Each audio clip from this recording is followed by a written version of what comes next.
لله الحمد لله الحنان المنان الذي خلق الإنسان وعلمه البيان والصلاة والسلام على رسوله سيد الإنس والجان وعلى آله وأصحابه ذوي الخير والإحسان أما بعد فأعوذ بالله من الشيطان الرجيم بسم الله الرحمن الرحيم أم حسبتم أن تدخلوا الجنة ولما يأتكم مثل الذين خلوا من قبلكم مستهم البأساء والضراء وزلزلوا حتى يقول الرسول والذين آمنوا معه متى نصر الله ألا إن نصر الله قريب صدق الله مولانا العظيم۔ بارگاہ رسالت معاذ صلی اللہ علیہ وسلم میں درود پاک کا ہدیہ پیش کریں۔ اللہم صلی علی سیدنا و مولانا محمد معدن الجود والکرم وآلہ واصحابہ الکرام وابنہ الکریم وبارک وسلم صلاة دائمتا سرمدا ابدا۔ قرآن عظیم میں اللہ رب العزت ارشاد فرماتا ہے، کیا تم نے یہ گمان کر لیا کہ تم سیدھے جنت میں داخل ہو جاؤ گے اور تم کو ویسی مصیبتیں نہیں پہنچیں گی جیسے پچھلوں کو آئی تھیں؟ پہلے والوں کو جس طرح سے آزمایا گیا تھا، کیا تم یہ سمجھتے ہو کہ اب ویسی آزمائش تم پر نہیں آئے گی؟ ان لوگوں کا حال کیا تھا؟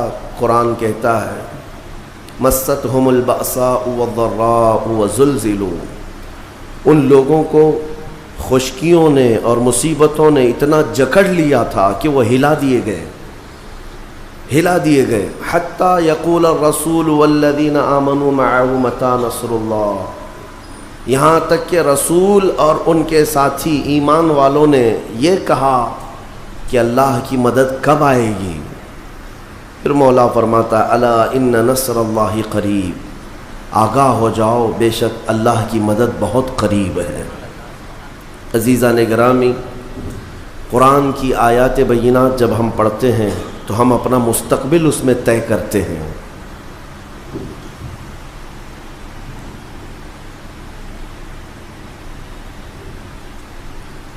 ہمارے لیے قرآن عظیم ماضی بھی بتاتا ہے، حال بھی ہے اور مستقبل بھی بتاتا ہے۔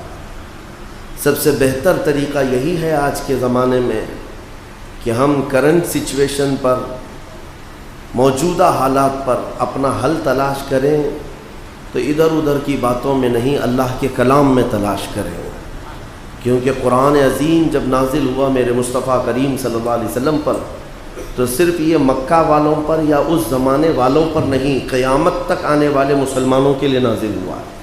تو ظاہر سی بات ہے اگر وہ کتاب آج کے لیے بھی ہے تو آج کے مسائل کا بھی حل بتائے گی، کل کے لیے ہے تو کل کے مسائل کا بھی حل بتائے گی۔ لوگ آج جن حالات سے گزر رہے ہیں، حالات کسی سے مخفی نہیں ہیں، چھپے نہیں ہیں، سب جانتے ہیں۔ عزیزان گرامی اوقات، رمضان المبارک کا مقدس مہینہ ہے۔ عموماً ہوتا یہ ہے کہ تمام مومنین، بلکہ مسلمانوں میں کچھ اگر بے عمل ہیں یا آوارہ گردی کرتے بھی ہیں، ان لوگوں کو بھی دیکھا گیا کہ وہ رمضان میں سیدھے ہو جاتے ہیں۔ رمضان کا احترام کرتے ہوئے جھگڑے فسادات، مار پیٹ سے وہ خود بھی بچتے ہیں۔ یعنی اس طبقے کی بات میں کر رہا ہوں جو ہمارے جماعت کا بگڑا ہوا طبقہ ہے۔ ان نوجوانوں کو بھی ہم نے دیکھا ہے کہ رمضان المبارک میں وہ احترام سے اور ادب سے رہنے کی کوشش کرتے ہیں، بہت ساری چیزوں سے وہ اپنے آپ کو دور کرتے ہیں۔ لیکن اب جو رمضان ہم پر آیا ہوا ہے، پورے ہندوستان بھر میں جو فسادات کی آگ بھڑک اٹھی ہے اور سارا الزام مسلمانوں پر ہے کہ یہ پتھراؤ کیا کرتے ہیں یا دوسروں کو چھیڑ چھاڑ کرتے ہیں، میرے عزیزو یہ غیر معقول بات ہے، غیر منطقی بات ہے۔ کچھ لوگ دلی سے فساد کرنے کے لیے ایم پی تک آ جاتے ہیں، اور کچھ لوگ گجرات سے کرناٹک ادھر سے ادھر سفر کر کے پہنچتے ہیں تو بات صاف نظر آتی ہے کہ منصوبہ بندی کے ساتھ، پلاننگ کے ساتھ یہ حالات خراب کیے جا رہے ہیں۔ ان حالات میں اے مسلمانوں، آپ کس طرف جائیں گے؟ آپ کا حل کیا ہے؟ ظاہر سی بات ہے، اللہ نے قرآن عظیم میں فرمایا فَإِن تَنَازَعْتُمْ فِي شَيْءٍ فَرُدُّوهُ إِلَى اللَّهِ وَإِلَى الرَّسُولِ، اگر کسی چیز میں تمہیں الجھن ہو گئی تو اللہ اور اس کے رسول کی طرف لوٹاؤ، وہاں سے تمہیں حل مل جائے گا۔ اگر آپ سوال کریں کیا آج بھی، میں کہوں گا ہاں، آج بھی اور کل بھی اور 100 سال بعد بھی اگر تم اللہ کی کتاب کی طرف لوٹ آئے اور اپنا حل پوچھنے لگے کہ کیا حل ہے، تو یقیناً اللہ کی کتاب بتائے گی۔ میں تھوڑی دیر بعد عرض کرتا ہوں اس کے علاج کیا ہیں۔ پہلے تو میں یہ تاریخ بتا دوں کہ یہ ہمارے ساتھ نیا نہیں ہو رہا ہے، یہ نیا نہیں ہے، ستیزہ کار رہا ہے ازل سے تا امروز، شرار ابو لہبی سے چراغ مصطفی۔ اقبال نے کہا ہے پہلے دن سے ہی یہ معرکہ آرائی چلتی رہی ہے ابو لہب کے شرارے اور مصطفیٰ کریم کے چراغوں کی۔ ہاں، یہ پہلے دن سے چلتا آ رہا ہے، اور یہ تاریخ میں ایک دو نہیں بے شمار واقعات ملیں گے کہ دنیا کو تمہارے چہروں سے، تمہارے وجود سے، تمہارے گھروں سے نہیں بلکہ براہ راست اسلام سے انہیں تکلیف ہے۔ اسلام ہی اہم ان کے لیے ہے، اور ہمارا یقین یہ کہتا ہے، ہمارا یقین یہ کہتا ہے آج جو لوگ مسجدیں جلا رہے ہیں، خانقاہیں اڑا رہے ہیں، یا دکانوں کو ختم کرنے کی بات کرتے ہیں، یا پتھر بازی کرتے ہیں، یا لاٹھی مارتے ہوں، کچھ بھی کرتے ہوں، میرے تاریخ کے اوراق دہرا دوں اگر، تو آپ کو سمجھ میں آئے گا کہ یہی پتھر مارنے والے ایک دن اللہ اکبر کی صدائیں بھی لگائیں گے۔ کیا طائف کا وہ واقعہ نہیں معلوم؟ جب میرے آقا صلی اللہ تعالیٰ علیہ وسلم طائف تشریف لے گئے تھے تو آپ کا پھولوں کی سیج پر استقبال نہیں کیا گیا تھا، آپ کا سواگت نہیں کیا گیا تھا۔ رسول کریم صلی اللہ تعالیٰ علیہ وسلم اپنے ایک صحابی حضرت زید کے ساتھ تنہا طائف گئے ہوئے ہیں۔ بات کیا تھی؟ صرف کہ طائف والوں کو اللہ کی طرف بلائیں۔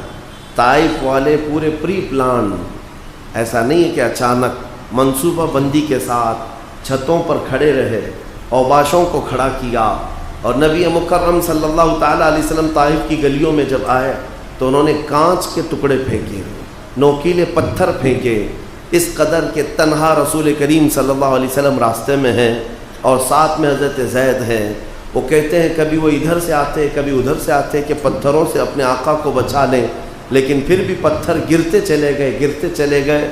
تھوڑی دیر میں دیکھا تو رسول پاک کی پیشانی لہو لہان تھی، میرے آقا صلی اللہ تعالیٰ علیہ وسلم کی پیشانی اقدس سے خون بہتا رہا، اور حضور اکرم صلی اللہ علیہ وسلم چوراہے پر کھڑے رہے، پھر بھی بلاتے رہے کہ اے لوگو آؤ اس رب ذوالجلال کی طرف جس نے تمہیں پیدا کیا اور ہمیں پیدا کیا۔ دعوت کا سلسلہ ختم نہیں کیا، اس وقت تک پکارتے رہے، یہاں تک کہ زخموں سے چور ہو کر رسول کریم صلی اللہ علیہ وسلم جب تھک گئے تو ایک پہاڑ کی اوٹ پر، ایک پہاڑ کے کنارے پناہ لینے کی غرض سے آپ تشریف لے گئے۔ وہاں بھی طائف کے ظالموں نے پہاڑ کے اوپر سے پتھر کو پھینکنے کی کوشش کی، بہت بڑا پتھر جس کو ہلا دیا جائے تو وہ ڈھلکتے ہوئے نیچے کو آئے اور حضور اکرم صلی اللہ علیہ وسلم پر گر جائے، لیکن فرشتوں نے اس پتھر کو روک لیا۔ حضرت زید فرماتے ہیں کہ رسول کریم صلی اللہ تعالیٰ علیہ وسلم جب تھک کر کے بیٹھے ہوئے تھے تو آپ کی نالین پاک میں نے نکالنا چاہا تو نالین خون سے جم چکی تھی، تلووں میں اتنا خون تھا کہ نالین پاک چپک گئی تھی۔ حضور اکرم صلی اللہ تعالیٰ علیہ وسلم کی نالین پاک نکال کر کے انہوں نے دھویا، چہرہ پاک کو صاف کیا، 3 دن تک طائف میں قیام کیا، کوئی خیریت پوچھنے والا نہیں تھا، کوئی آپ کی وہاں پر حمایت والا نہیں تھا، پھر بھی رسول کریم صلی اللہ علیہ وسلم جمے رہے۔ روایات میں ملتا ہے کہ عذاب کے فرشتے آئے، جو پچھلی امتوں پر عذاب لاتے تھے، وہ فرشتے آئے، عرض کیا یا رسول اللہ صلی اللہ علیہ وسلم، ہم وہی ملائکہ ہیں جنہوں نے قوم سمود پر عذاب نازل کیا، قوم لوط پر عذاب نازل کیا۔ اور دیگر امتوں پر جب ان کی نافرمانیاں بڑھتی تو عذاب نازل کرتے. آپ حکم فرما دیں. طائف شہر 2 پہاڑوں کے بیچ میں آباد ہے, 2 پہاڑوں کے بیچ میں شہر آباد ہے. یا رسول اللہ صلی اللہ علیہ وسلم آپ حکم فرمائے ان دونوں پہاڑوں کو ہم ملا دیں گے, یہ بستی ہمیشہ کے لیے ختم ہو جائے گی, اس کا نشان نہیں رہے گا. رسول مختار صلی اللہ تعالیٰ علیہ وسلم, رسول رحمت صلی اللہ تعالیٰ علیہ وسلم نے اللہ کی بارگاہ میں جو دعائیہ الفاظ عرض کیے تھے وہ حدیثوں میں آج بھی موجود ہے. عرض کرتے ہیں یا رب العالمین, اے خلاق عالمین. مولا قدیر کی بارگاہ میں میرے آقا ہاتھ اٹھا کر یوں کہتے ہیں کہ میں قلت حیلتی, میں اپنی کمزوری کی شکایت کرتا ہوں کہ میں ان تمام چیزوں کو ان لوگوں کے سامنے رکھ نہیں سکا. اور پھر یوں عرض کرتے ہیں کہ مولا ان لوگوں نے پتھر برسائے, انہوں نے مجھے مارا, یہ تکلیفیں دیں. ان لم یکن غضبک علی فلا ابالی, مولا اگر تو مجھ سے ناراض نہیں ہے تو مجھے ان چیزوں کی پرواہ بھی نہیں ہے. انہوں نے جو کچھ بھی میرے ساتھ کیا اس کی مجھے پرواہ نہیں. اگر تو مجھ سے ناراض نہیں ہے مولا, اگر تو راضی ہے تو یہ سارے کام میں خوشی خوشی قبول کرتا ہوں. یہ رسول رحمت صلی اللہ تعالیٰ علیہ وسلم کے الفاظ ہیں. اور اس کے بعد طائف والوں کے لیے کیا کہا؟ حضرت زید کہتے ہیں حضور پاک صلی اللہ تعالیٰ علیہ وسلم یہ ارشاد فرمانے لگے صحابی سے, اپنے غلام سے, زید سے, کہا کہ زید میں ان کی نسلوں میں کلمہ پڑھنے والوں کو دیکھ رہا ہوں. آج پتھر برسا رہے ہیں, میں ان کی نسلوں میں کلمہ پڑھنے والوں کو دیکھ رہا ہوں. میرے آقا ویسی تشریف لے گئے. چند سالوں کے بعد پورا طائف دامن اسلام میں داخل ہو چکا تھا. 14 صدیاں گزر گئی. حرم پاک سے لے کر طائف کا آپ سفر کریں, پورے عرب کو آپ دیکھ لیں, لیکن طائف آج بھی وہ شہر ہے جہاں سال بھر میرے مصطفیٰ کی میلاد پڑھی جاتی ہے. طائف میں خود دیکھا ہوں, آج بھی بہت سارے وہاں پر مشائخ موجود ہیں. رسول کریم صلی اللہ تعالیٰ علیہ وسلم کی محبت کے گھرانے آج بھی طائف میں موجود ہیں. رسول رحمت صلی اللہ علیہ وسلم کی دوربین نگاہ بتا رہی تھی کہ یہ وہ لوگ ہیں جو آج شیطان کے بہکاوے میں آ کر پتھر تو اٹھائے ہیں, کل ان کی نسلیں کلمہ طیبہ کا ورد بھی کریں گی اور پرچم اسلام یہی لہرائیں گے.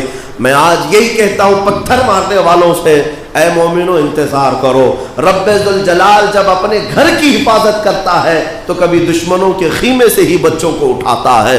اسی لیے اقبال نے کہا تھا حرم کو مل گئے پاسباں صنم خانے سے. کبھی کبھار رب تبارک و تعالیٰ کا یہ قانون ہے. میں آپ کو ایک صحابی کی بات بتاتا ہوں, سعید بن عامر, ایک مکہ مکرمہ کے نوجوان ان کی عمر صرف 16 یا 17 سال کی ہے. وہ کہتے ہیں مکہ میں بڑے عیش کے ساتھ رہتا تھا, بڑے پیسے والے گھر سے آپ کا تعلق تھا. کہتے ہیں ایک بار مکے میں شور ہونے لگا کیونکہ محمد صلی اللہ تعالیٰ علیہ وسلم اور ان کے ساتھیوں کا روز کچھ نہ کچھ معاملہ ہوتا تھا.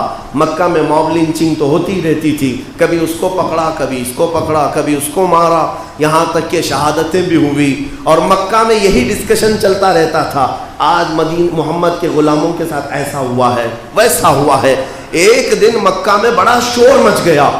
یہ سعید کہتے ہیں میری جوانی کا وقت تھا, میں بھی اس شور کے پیچھے بھاگا تو دیکھا مکہ کی آبادی سے قریب باہر کی طرف ایک بہت بڑا مجمع جمع ہے, بہت سارا جمع غفیر لوگ جمع ہیں. میں اس بھیڑ کو چیرتے ہوئے اندر گیا تو دیکھا بھیڑ کے بیچوں بیچ ایک کھمبا گاڑا ہوا ہے اور اس پر ایک شخص کو لٹکایا گیا ہے اور پورے مکہ والے ارد گرد کھڑے تماشا دیکھ رہے ہیں. میں نے پوچھا یہ کون ہے, یہ کون نوجوان ہے جس کو لٹکایا گیا ہے؟ مکہ والوں نے کہا یہ خبیب ابن عدی ہے, یہ محمد کا غلام ہے, آج پکڑا گیا ہے, اسے مارا جا رہا ہے. کہا یہ سعید بن عامر کہتے ہیں میں دیکھتا رہا, وہاں پر ابو جہل بھی تھا اور بھی دیگر لوگ بھی تھے. وہاں پر خبیب کے ساتھ جو کیا جا رہا تھا تالیاں مار کر کے لوگ دیکھ رہے تھے. خبیب کے ناخنوں کو پکڑ سے کھینچا جا رہا تھا, ان کی ناک کاٹی جا رہی تھی, کان کاٹے جا رہے تھے, ان کی آنکھوں میں گرم سلائیاں پھیری جا رہی تھی اور انہیں مار کر کے پتھروں سے پکارا جا رہا تھا. تو کہتے ہیں کہ ان پتھر مارنے والوں میں میں بھی شامل ہو گیا. دیکھا کہ ہر جگہ سے ایک پتھر اس پر پڑ رہا ہے, شاید کسی بڑے گناہ کا مرتکب ہے, شاید یہ بہت بڑا گنہگار ہے.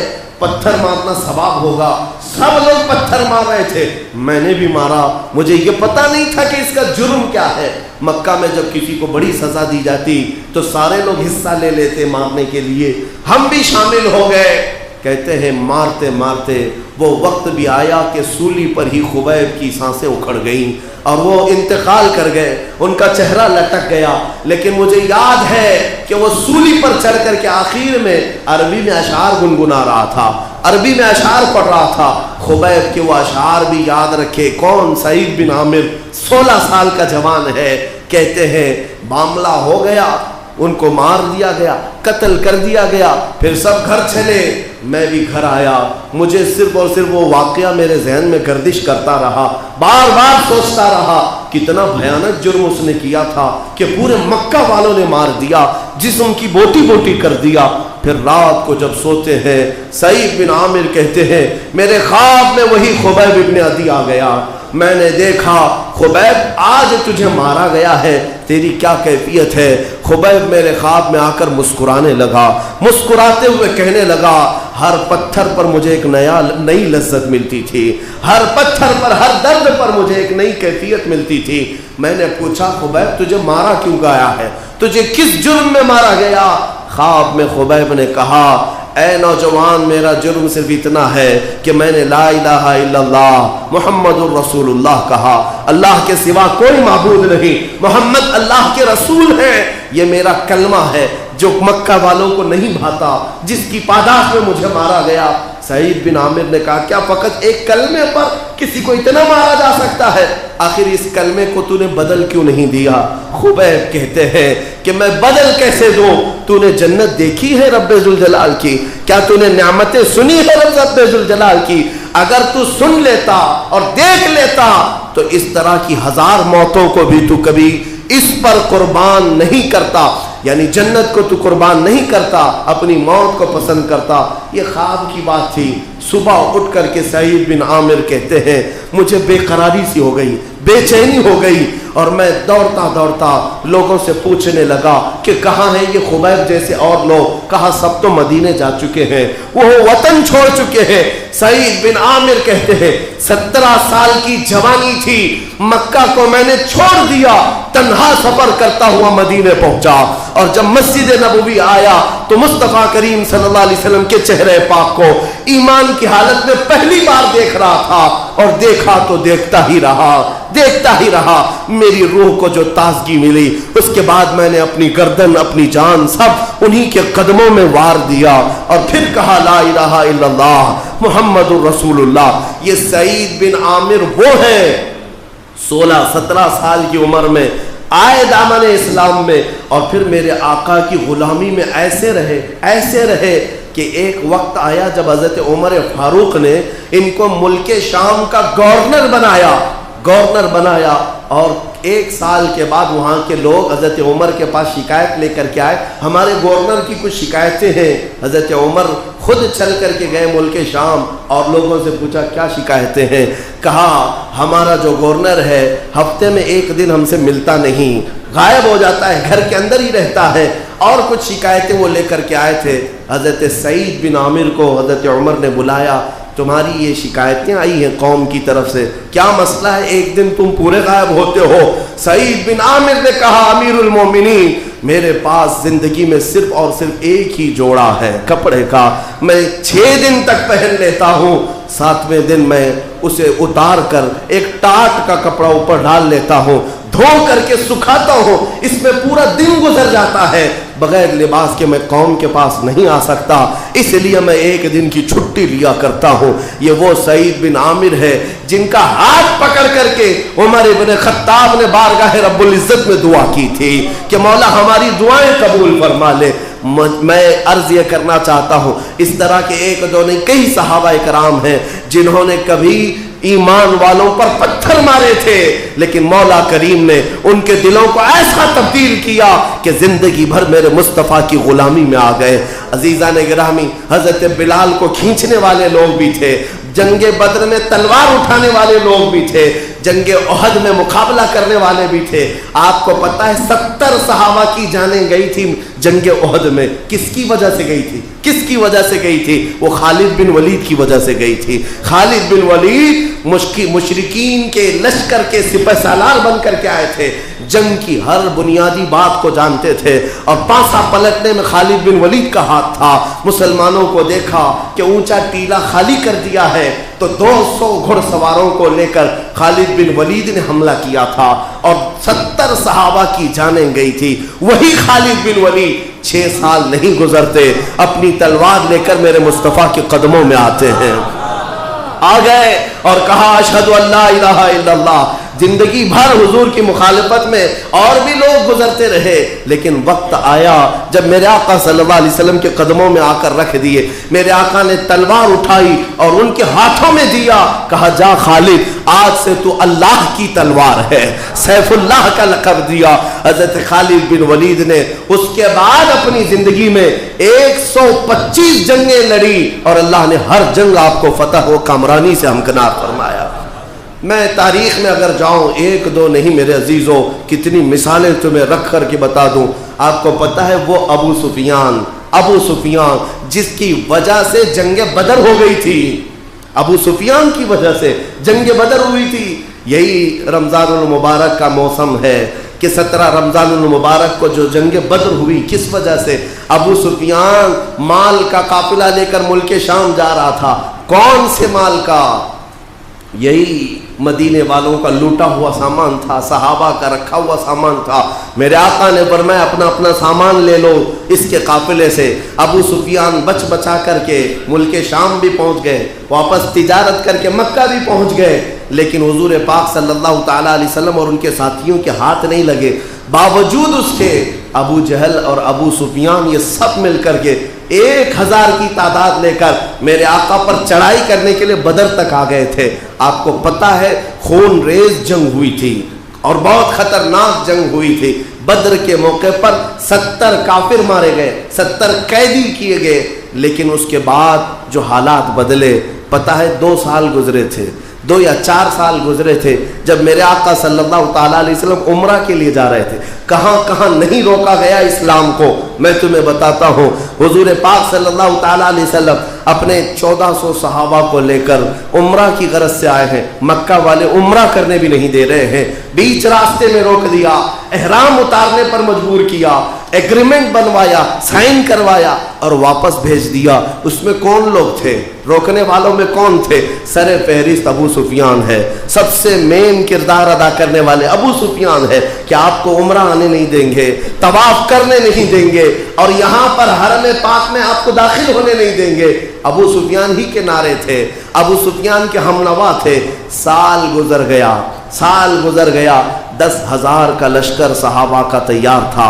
میرے آقا دوبارہ مدینے سے نکل کر حرم کعبہ میں آ رہے تھے. اب حالات بدل چکے تھے. ایک بات یاد رکھنا, جتنے نشے میں چور لوگ ناچتے ہیں انہیں اندازہ نہیں کہ سورج شام تک رہتا ہے پھر ڈوب جاتا ہے. اور بھی بہت سارے حالات ایسے ہیں کہ زندگی ہمیشہ ایک ہی مدار پر قائم نہیں رہتی بلکہ اس میں تبدیلی آتی رہتی ہے. کل کے امیر آج غریب ہے, آج کے فقیر کل بادشاہ بھی ہو سکتے ہیں. کسی کا کچھ نہیں. ظاہر سی بات ہے ہم اپنی آنکھوں کے ساتھ آج دیکھ رہے ہیں بلکہ کانوں سے ہم سن رہے ہیں. سچائی کیا ہے پتہ نہیں ہے. چائے بیچنے والے اگر پی ایم بن سکتے ہیں تو پی ایم بھی چائے بیچنے والے بن بھی سکتے ہیں, اور بادشاہ فقیر بھی بن جاتا ہے, فقیر بادشاہ بھی بن جاتا ہے. حالات ایک طرح کے کبھی نہیں رہتے. مکہ والوں نے سال بھر پہلے میرے آقا کے پورے لشکر کو عمرہ کرنے سے روکا تھا. سال بھر کے بعد حالات ایسے تھے مکہ کے کہ ایک خاندان میں بھی اتحاد نہیں تھا. کوئی حضور کے سامنے کھڑے ہونے کی طاقت نہیں رکھتا تھا. میرے آقا آئے, شان سے آئے, بغیر تلوار اٹھائے, بغیر جنگ و جدال کے, بغیر قتل و قتال کے حرم کعبہ میں داخل ہوئے. لیکن دیکھیں مزاج میرے مصطفیٰ کا. میرے آقا صلی اللہ علیہ وسلم نے اذان کے بعد, نماز کے بعد ایک اونچے ٹیلے پر کھڑے ہو کر کے اعلان فرمایا. کیا اعلان فرمایا؟ جو مکہ والے بھاگ رہے تھے ادھر ادھر, ارے اتنے سال تک دشمنی کیا ہم نے, 20 سال تک دشمنی کرتے رہے ہیں, اب کیا ہوگا ہمارے ساتھ؟ پکڑیں گے تو کاٹے جائیں گے, مارے جائیں گے. یہاں تک کہ صحابہ بھی کہہ رہے تھے الیوم یوم الملحمہ، آج چھیتڑے اڑانے کا دن ہے، آج گوشت کے چھیتڑے اڑانے کا دن ہے۔ میرے آقا نے صحابہ کے نعرے کو بدل دیا، کہا الیوم یوم الرحمہ، آج رحمت کا دن ہے، چھیتڑے نہیں اڑائے جائیں۔ کبھی آپ سوچ سکتے ہیں کہ حضور نے اعلان کرنے کے وقت کیا کہا جانتے ہیں؟ حضور اعلان کرتے ہیں مکہ والوں غور سے سن لو، جو حرم میں آ گیا وہ امان میں ہے، اسے پوچھا نہیں جائے گا۔ جو میرے دادا کے گھر عبد المطلب کے ہاں جائے گا وہ امان ہے، اسے اس کے لیے امان ہے۔ لیکن اعلانات میں حضور نے یہ بھی فرمایا جو ابو سفیان کے گھر میں جائے گا اسے بھی امان ہے، حالانکہ ابو سفیان ابھی ایمان بھی نہیں لائے، دشمنی میں 20 سال تک حضور کے مقابل میں کھڑے رہنے والے، کئی ایگریمنٹ سائن کروانے والے، جنگوں کو ابھارنے والے، لیکن حضور اس دن اعلان کر رہے ہیں جو ابو سفیان کے گھر میں جائے گا اسے بھی امن ہے۔ جب یہ بات ابو سفیان کو بتائی گئی جو گھر میں اپنے آپ کو قید کر کے بیٹھے تھے، کہا تجھے امان نہیں دی گئی بلکہ جو تیرے گھر میں آئے گا اسے بھی امان دی گئی ہے۔ ابو سفیان نے کہا اتنا بڑا دل والا میں نے آج تک دیکھا ہی نہیں۔ باہر نکل کر اپنی بیوی کے ساتھ آئے، ہندا، یہ وہ ہندا ہیں جنہوں نے حضرت امیر حمزہ کا سینہ چھاپ کر کے کلیجہ نکال کر کے چبایا تھا۔ حالات ایک طرح کے نہیں رہتے، حالات ایک طرح کے نہیں رہتے۔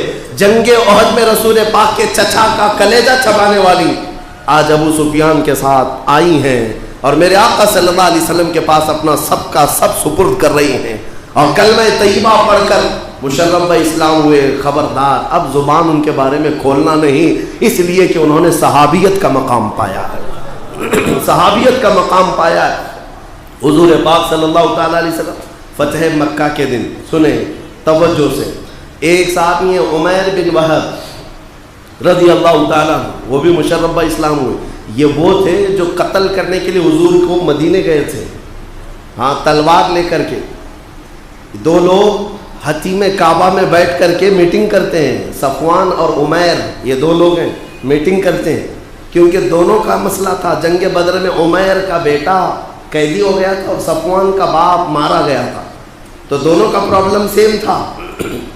تو دونوں نے میٹنگ کی کہ محمد کا قتل کر دیں گے۔ صفوان بڑے پیسے والا، عمیر سے کہا تو تلوار لے کر کے جا، اگر تو مار دیا تو پھر میں تیرے سارے قرضے چکا دوں گا اور تجھے منہ مانگا انعام دوں گا۔ تو عمیر لالچ میں، یہ ایک بیٹا بھی ہے میرا وہاں پر، چلو جو ہوگا دیکھا جائے گا، زہر میں بجھا کر مدینے لے آئے۔ اور جب یہاں آئے تو حضرت عمر کی نگاہ پڑی اور پکڑ لیا حضرت عمر نے۔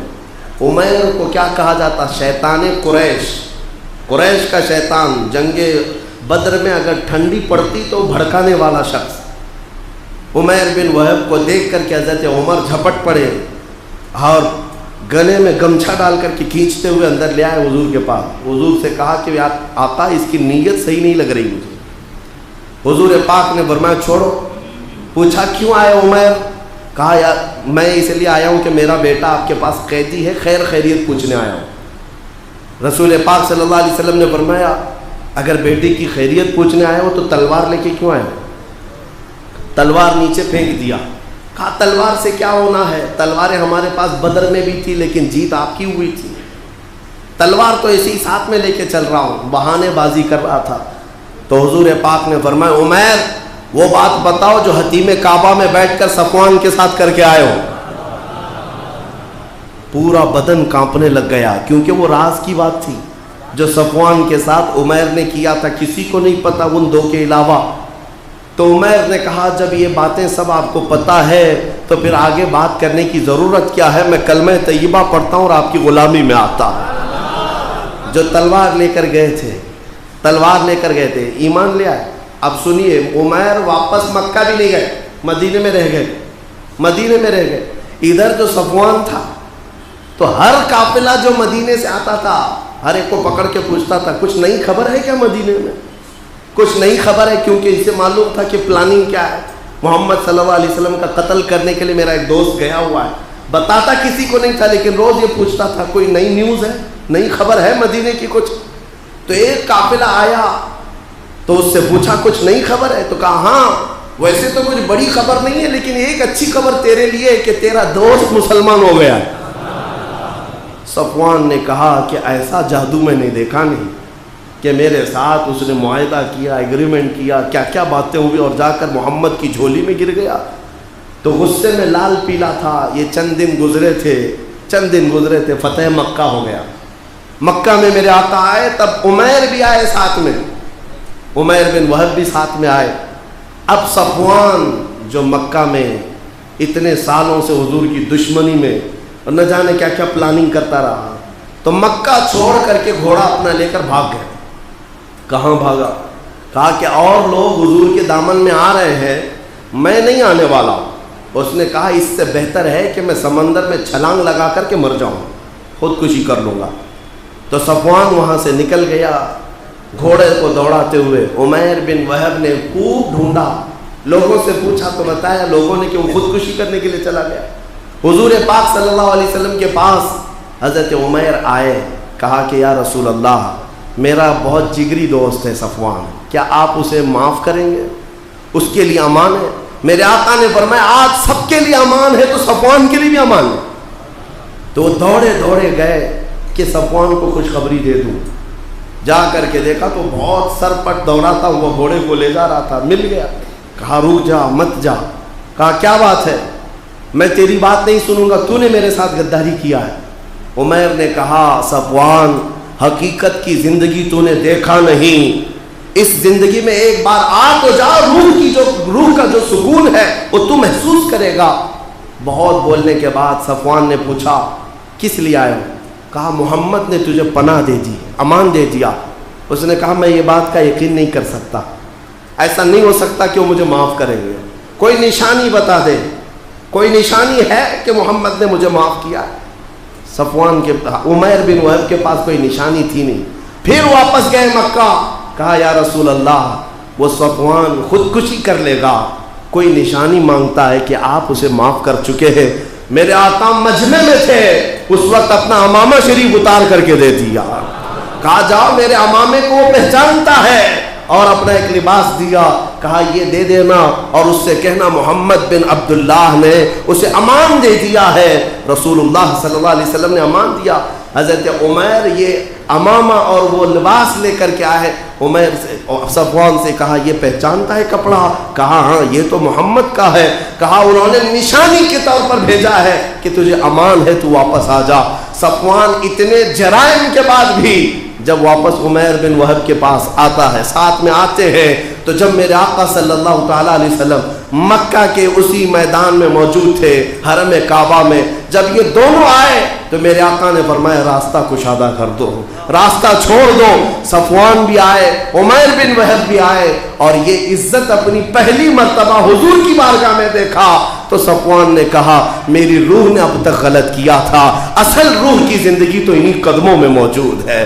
میرے عزیزوں، پہچاننے کا وقت ہوگا، تھوڑی دیر گزرے تو میں دیکھتا ہوں کہ پتھر مارنے والوں کی زبان پر بھی اللہ اکبر کی صدائیں آئیں گی، اور جو مسجد کی آواز سے آج بے چین ہیں ان سے بھی میں کہوں گا ایک وقت آئے گا جب تمہاری روح بے قرار ہوگی، تمہاری کانوں میں اذان پڑی جائے تو تمہاری روح کو قرار بھی آئے گا۔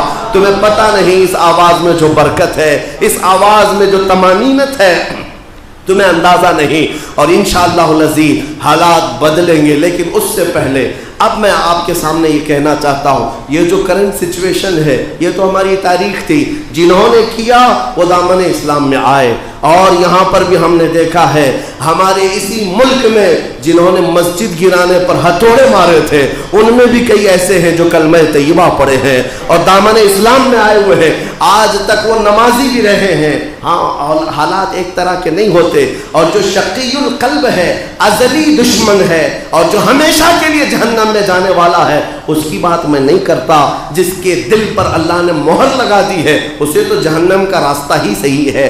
مگر میں آپ سے یہ کہنا چاہتا ہوں، یہ جو چیزیں جو آج بنی ہیں یہ کیا ہے؟ بہت تیزی سے بدلتے ہوئے حالات۔ میں نے تاریخ میں دیکھا ہے کہ یہ جینوسائیڈ جس کو کہا جاتا ہے، یعنی نسل کشی، ایک پوری کی پوری قوم کا خاتمہ کرنا، یہ باضابطہ پلاننگ کے ساتھ ہوتا ہے۔ دنیا میں ایسا کئی مرتبہ ہوا۔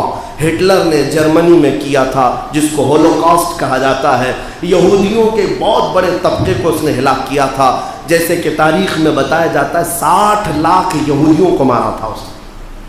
ایک ہی کمیونٹی کو ٹارگٹ کرنا، یہ جینوسائڈ، نسل کشی۔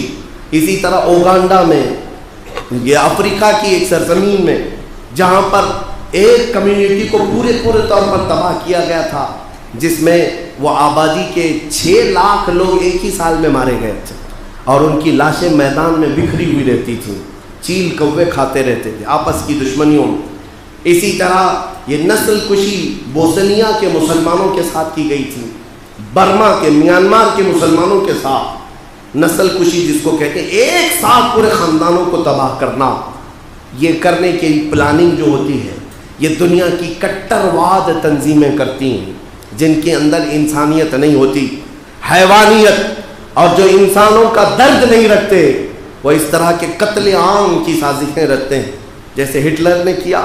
اور آپ کو پتہ ہے ہمارے اس دیش کی بڑی تنظیم، ہاں، جن کو اپنے دنیا بھر کی سب سے بڑی تنظیم ہونے کا فخر ہے، RSS جماعت کے بڑے لیڈروں نے ہٹلر کی تعریف بھی کیا ہے، باضابطہ لکھا بھی ہے کہ ہٹلر بہت اچھا آدمی تھا، کیونکہ کنڈلی ملتی جلتی ہے، دونوں سب پلاننگ ساتھ میں ہے۔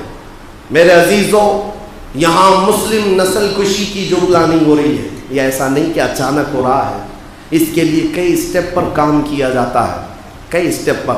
سب سے پہلے ہیٹریٹ، نفرت پھیلائی جاتی ہے، ایک کمیونٹی کے خلاف خاص طور پر پروپیگنڈا پھیلانا، وہ آج ہو چکا۔ بعض دانشوروں نے کہا ہے کہ 10 اسٹیپ پر یہ کام کرتے ہیں، جس میں 8 اسٹیپ پر آج یہ کام کر چکے۔ خاص طور پر ایک کمیونٹی کو ٹارگٹ کرنا اور ان کی امیج کو میجورٹی کے سامنے ڈیمیج کر کے بار بار بتانا، یہ کام میڈیا بھرپور کر رہا ہے۔ ان کے پاس سوائے اسلام، مسجد، نماز، مسلمان، ٹوپی، برقع، داڑھی، گوشت، کچھ بھی مدعا نہیں ہے۔ ہاں، پورے دیش میں داڑھی ہے، پورے دیش میں ٹوپی ہے، پورے دیش میں صرف اذان ہی ہے اور باقی کچھ نہیں۔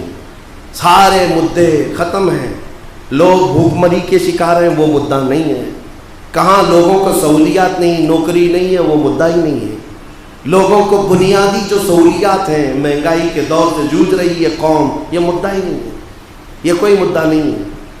اور ساری چیزیں یہاں پر دھری کی دھری رہ گئی۔ پہلے بھی ہم نیوز دیکھتے تھے، سنتے تھے، ارے کیا کیا نیوز آتی تھی، کہاں کہیں گاڑی پلٹ گئی، کچھ لوگ ہلاک ہو گئے، کہیں ایکسیڈنٹ ہو گیا، کسی کے ہاں چوری ہو گئی۔ اب کچھ ہوتا ہی نہیں پورے دیش میں، کہیں گاڑی پلٹتی نہیں، ایکسیڈنٹ ہوتا ہی نہیں، بلکہ پورے دیش میں صرف اذان ہوتی ہے۔ ہاں، صرف داڑھی دکھتی ہے اور ٹوپی دکھتی ہے اور برقعے دکھتے ہیں اور ہر جگہ صرف گوشت دکھتا ہے۔ یہ کیا ہے؟ باضابطہ ٹارگٹ کرنا ایک کمیونٹی کو، اس کو کہتے ہیں نسل کشی، جینوسائڈ۔ اور یہ باضابطہ ہیٹریٹ پھیلانے کے بعد پھر دوسری منزل پر یہ آتے ہیں، کس طرح سے دو قوموں کے درمیان وواد پیدا کرنا، پولرائز کرنا، اس طور پر کہ لوگوں کو بھڑکا کر کے ایک قوم کو، یہ 80%، 20%، یہ سب باتیں کیا ہیں، قوم کو بانٹ دینا۔ پھر ایک وقت ایسا آتا ہے کہ جب پوری میڈیا اپنی طاقت لگا کر نفرت کا بازار گرم کر چکی ہوتی ہے، سیاسی لوگ بھی اس میں داخل ہو چکے ہوتے ہیں، تو پھر ایک وقت ایسا آتا ہے کہ جب میجورٹی کے کئی نوجوانوں کو یہ بتایا جاتا ہے کہ یہ جو قوم ہے اس کو مارنا ثواب ہے، ان کو مارنا ثواب کا کام ہے، تو وہ بیچارے اندھا دھند مارتے ہیں، کیونکہ ان کے قائدین یہ کہتے ہیں کہ ان کو مارنا ثواب ہے، پنیہ کا کام ہے، تو وہ ثواب سمجھ کر کے مارنے لگ جاتے ہیں۔ یہ جو جینوسائڈ، نسل کشی ہوتی ہے، یہ اچانک نہیں ہوتی، کئی سالوں کے بعد ترتیب دیتے دیتے یہاں تک پہنچتے ہیں۔ میرے عزیزوں، اب مجھے قریب سے قریب تک نظر آ رہا ہے کہ نسل کشی کی پوری پلاننگ ہو چکی، اور پورے کے پورے کمیونٹی کو ٹارگٹ کرنا، اس میں کوئی کچھ نہیں کرے گا۔ سارا ڈپارٹمنٹ ہو یا سیاست ہو، سب ایک طرف ہو جائیں گے اور تمہیں تنہا کر دیا جائے گا۔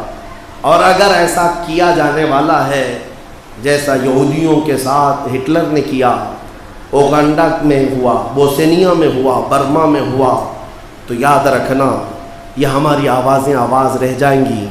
پھر تم اپنے ارد گرد صرف مردے ہی دیکھو گے، اپنے بچوں کی تڑپتی ہوئی لاشیں دیکھو گے۔ آپ کو پتہ نہیں آپ کا رمضان یہاں اچھا گزر رہا ہے، کئی لوگوں کی دکانیں لٹ چکی ہیں، ان کا کون سا رمضان ہے؟ کئی مسجدیں جلائی جا چکی ہیں، ان کی کون سی تراویح ہے؟ کس جرم میں اور کس پاداش میں یہ مارے جا رہے ہیں؟ میرے عزیزو، اب حل کیا ہے؟ یہ جینوسائیڈ کو روکا کیسے جا سکتا ہے؟ اس نسل کشی کو روکا کیسے جا سکتا ہے؟ یہ اب غفلت سے اٹھنا ہوگا۔ تم سالوں سے سوتے آ رہے ہو، سالوں سے سو رہے ہو، اور ایک قوم پلاننگ پہ پلاننگ کر رہی ہے، منصوبے پہ منصوبے تمہیں ختم کرنے کے، اور تم چادر تانے سوئے ہو۔ اسی لیے شاعر نے بہت پہلے کہا تھا، جگہ جگہ کے تھک چکے ہیں تمہیں یہ ہنگامے، اٹھو نشاط لذت خواب گراں بدل ڈالو۔ غلط روی سے منازل کا بعد بڑھتا ہے، مسافروں رویش کارواں بدل ڈالو۔ اٹھو وگرنہ حشر نہ ہوگا پھر کبھی، دوڑو کہ زمانہ چال اپنی چل گیا۔ یہ شاعروں نے جگایا بھی تھا اور تم سے کہا بھی تھا، اب فقط شور مچانے سے نہیں کچھ ہوگا، یوں ہی ہونٹوں کو ہلانے سے نہیں کچھ ہوگا۔ اب تمہارے لیے حل کیا ہے؟ میں قرآن کی طرف آتا ہوں، قرآن کی طرف۔ میں نے سب سے پہلے یہی کہا تھا، قرآن ہر زمانے کی کتاب ہے، ہر زمانے کا دستور ہے۔ آج کے زمانے میں ہماری مصیبتیں ہیں، ہم قرآن کے پاس لے جاتے ہیں، ہمارا حل بتا۔ قرآن ایک جگہ نہیں، کئی جگہ تمہیں تنبیہ کرتے ہوئے حل بتا رہا ہے۔ سب سے پہلا حل فرماتا ہے رب ذوالجلال، فَإِن تَنَازَعْتُمْ فِي شَيْءٍ فَرُدُّوهُ إِلَى اللَّهِ وَإِلَى الرَّسُولِ۔ آج اگر تمہیں کسی بات میں الجھن ہے، آ جاؤ اللہ کی طرف اور اس کے رسول کی طرف۔ ایک بات ہو گئی۔ دوسری بات رب تعالیٰ فرماتا ہے وَاعْتَصِمُوا بِحَبْلِ اللَّهِ جَمِيعًا وَلَا تَفَرَّقُوا۔ اللہ کی رسی کو مضبوطی سے تھام لو اور فرقوں میں مت بٹو، جماعتوں میں مت بٹو، اپنے آپس میں اختلافات کی آگ کو مت بھڑکاؤ۔ قرآن کا یہ فرمان تمہارے لیے رہنما اصول بن کر کے آیا۔ تم نے ہزار اختلافات اپنے ہاں ایسے رکھے ہیں، تمہارے تو ایک دوسرے کے سلام بند ہیں، ایک دوسرے کے مصافحے بند ہیں، فقط سلسلوں کے نام پر تو یہاں جنگیں ہیں، تو پھر اس قوم کا کیا ہوگا؟ اسی لیے کہا کسی نے متحد رہو گے تو کہلاؤ گے مومن و غازی، منتشر ہوگے تو قصتوں میں صفایا ہوگا، منتشر ہوگے تو قصتوں میں صفایا ہوگا۔ میں پورے ہند کے مسلمانوں کو یہ دعوت دیتا ہوں کہ آج تمہارے اتحاد کی سب سے بڑی ضرورت ہے، اس لیے کہ پرابلم سب کا سیم ہے، پرابلم سب کا سیم ہے۔ میں اپنے عقیدے کی اتحاد کی بات نہیں کرتا، میرا عقیدہ جو ہے اس کی آئیڈینٹی کے ساتھ میں کل بھی تھا آج بھی ہوں، اور میرے آقا صلی اللہ علیہ وسلم کی عزت کے ساتھ میں کسی سے کمپرومائز نہیں کرتا۔ لیکن اگر ملکی مفادات اور اس طرح کے سیاسی حالات درپیش ہیں تو پھر مومنین کو ایک جگہ پر جمع ہونا چاہیے۔ تمہارے سارے سلسلے جو مدینے تک پہنچتے ہیں حق ہیں، سارے پیروں سے وابستہ رہو، لیکن میرے عزیزو بجلیاں اب یہاں گر رہی ہیں، اب آسمان تمہارے سر پر آ چکا ہے، تمہیں متحد ہونے کی ضرورت ہے۔ اپنے یہ اختلافات ہٹاؤ۔ چھوٹے ایک محلے میں 4 جماعتیں ہیں جن کا آپس میں میل ملاپ نہیں، سلام کلام نہیں ہے، اور تمہارے اوپر دشمن پورے جو کروڑوں کو ماننے والے ایک جگہ جمع ہو رہے ہیں اور قتل عام کے منصوبے ہوتے ہیں۔ میں تمہارے اتحاد کی دعوت دیتا ہوں، یونٹی برقرار رکھو، پھر دیکھنا رب ذوالجلال کی مدد بھی آئے گی۔ یہ ایک چیز نہیں، قرآن نے اور حل بتائے۔ تمہارے ہاتھوں میں آج قرآن اٹھا کر دیکھ لینا، کوئی پیج کھول لو، ایک بار قرآن کھولو اور تم انگلی رکھو، تم اپنے آپ سے پوچھو کیا قرآن مجھے سمجھ میں آ رہا ہے؟ کیا قرآن مجھے سمجھ میں آ رہا ہے؟ حد تو یہ ہے 90% ایسے لوگ ہیں سمجھ میں آنا تو دور کی بات، ان کو تلاوت صحیح سے نہیں آ رہی ہے، پڑھنا صحیح سے نہیں آ رہا ہے۔ پھر تم اپنا فون اٹھاؤ، آئی فون ہے تمہارے پاس، بڑے بڑے فون ہیں، اٹھاؤ، واٹس ایپ بھی سمجھ میں آ رہا ہے، فیس بک بھی سمجھ میں آ رہا ہے، انسٹا بھی سمجھ میں آ رہا ہے۔ ارے نہیں پڑھا تھا اسکول میں لیکن پورا موبائل چلانا سمجھ میں آتا ہے۔ تو نے اس قدر حساسیت کے ساتھ دنیا کو استعمال کرنا سیکھ لیا، تیرے مولا کے جو میسج تجھے آئے تھے وہ پڑھنا تک نہیں آیا، تو پھر اس کی سزا ہوگی، اس کی سزا ہوگی۔ میں نے ایک بڑے مفکر اور مفسر سے سنا، یہودیوں کو جو سزا دی گئی تھی اس کی وجہ کیا ہے؟ مولا نے فرمایا خذ الکتاب بقوہ، کتاب کو مضبوطی سے پکڑو، خذوا ما آتیناکم بقوہ، ہم نے جو تمہیں دیا ہے مضبوطی سے پکڑو، اور اگر کتاب کو مضبوطی سے نہیں پکڑو گے تو پھر تم کو قوم و ظالموں کے حوالے کر دیا جائے گا، انجام کے لیے تم خود تیار ہو، اس کی سزا بھی ہمیں ملے گی۔ تم نے قرآن کو جو اپنے پیچھے ڈال رکھا ہے، قرآن سننے کی بھی توفیق نہیں ہوتی، اس کی سزا تو ملے گی۔ اللہ رب العزت کا اعلان ہے تم کتاب کو مضبوطی سے پکڑ لو. پکڑنے کا مطلب یہ پڑھو, سمجھو, اس کے مطابق زندگی گزارو. تو پھر دیکھو مولا کی مدد تمہارے ساتھ ہے. اس کا وعدہ کیا جھوٹا ہو سکتا ہے؟ اللہ کا وعدہ جھوٹا ہو سکتا ہے؟ اس نے اعلان فرمایا کان حقا علینا نصر المؤمنین, ہم نے اپنے اوپر لازم کر لیا ہے کہ ایمان والوں کی مدد کریں گے, ایمان والوں کی مدد کریں گے. اس لیے میرے عزیزو حل یہی ہے کہ واپس جہاں میرے آقا نے ہمیں چھوڑا تھا اسی جگہ پر آ جاؤ. میرے آقا صلی اللہ علیہ وسلم نے صحابہ کو جہاں چھوڑا تھا وہاں آ جاؤ. پھر دیکھنا یہ جینوسائیڈ کا یا پھر نسل کشی کا جو بھی منصوبہ بنائیں گے, میرا مولا فرماتا ہے وَمَكَرُوا وَمَكَرَ اللَّهُ وَاللَّهُ خَيْرُ الْمَاكِرِينَ. یہ کفار منصوبے بناتے ہیں, پلاننگ کرتے ہیں, اور اللہ سب سے بہترین تدبیر کرنے والا ہے.